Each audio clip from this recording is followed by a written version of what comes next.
తెలుగు శ్రోతలందరికీ నమస్కారం అండి. మన అలనాటి కథలు ఎవర్ గ్రీన్ స్టోరీస్ ఛానల్కి మీ అందరికీ స్వాగతం. తప్పెవరిది అనే చిన్న ధారావాహిక వినేద్దామండి. రచన శ్రీమతి మాదిరెడ్డి సులోచన గారు. ఆ రోజు 1 తారీఖన్న సంగతి గుర్తుకు రాలేదు. దీపావళి కథల పోటీకి ఆఖరి రోజు దగ్గర పడుతుందని చకచకా రాసుకుపోతున్నాను. తలుపు దబదబా బాదిన చెప్పుడైంది. రోడ్డు మీదున్న కొట్టుగది. అసలే లారీల రుద్దతో ఊపిరి ఆడదంటే ఇతనెవరా అని తలుపు తీశాను. ఆ వరుస కట్టిన కొట్టుల యజమాని. నా గుండెలో రాయిపడింది. మీరా? నేనేనయ్యా. 3 నెలల అద్దె ఈరోజు ఇవ్వకపోతే అసలు ఇంట్లో ఉండడానికి వీల్లేదు అన్నాడు. 2 నెలల నుండి నా వాయిదాలు నిలబెట్టుకోలేని నేను ఏం చెప్పలేకపోయాను. అలా బెల్లం కొట్టిన రాయిలా నిల్చుంటావేం? మీరొక్క వారం గడువియ్యండి అన్నాను ఎండిన నోరు తడుపుకుంటూ. 1 వారం కాదు, 1 రోజు ఆగనయ్యా అన్నాడు ఖచ్చితంగా. నిజమండి, పత్రిక ఆఫీసుకు ఉత్తరం రాశాను. నాకు రావాల్సిన పారితోషికం త్వరగా పంపమని. తప్పక పంపుతారండి? పత్రికల వాళ్ళు పంపిన పారితోషికంతో అప్పులు తీరుస్తావటయ్యా? వెర్రినాయనా.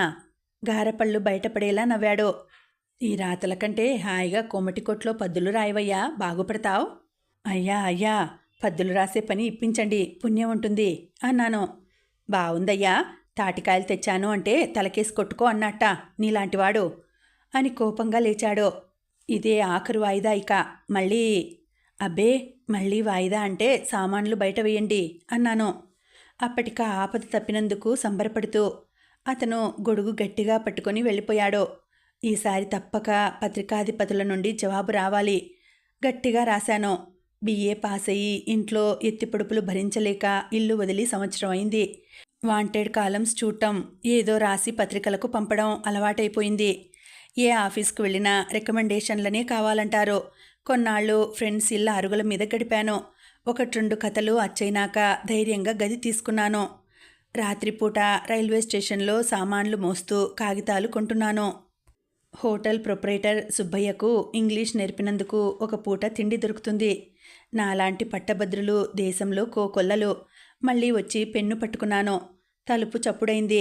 విసుగ్గా లేచి తలుపు తీశాను. పోస్ట్ మ్యాన్ నిల్చున్నాడు. నాకు ప్రియురాలిని చూసిన ప్రియుడికి కలిగినంత ఆనందం కలిగింది. కవర్ను చూసి మరీ ఆనందపడిపోయాను. అతని చేతిలోంచి లాక్కున్నట్టే తీసుకుని చించాను. నా చేతులు వణకసాగాయి. నా స్వంతంగా సంపాదించినది. ఆనందం, ఆవేశం ఏదోగా ఉంది. ఉత్తరం విప్పాను. నా ఉత్సాహంపై చల్లటి నీళ్లు చిలకరించినట్టయింది.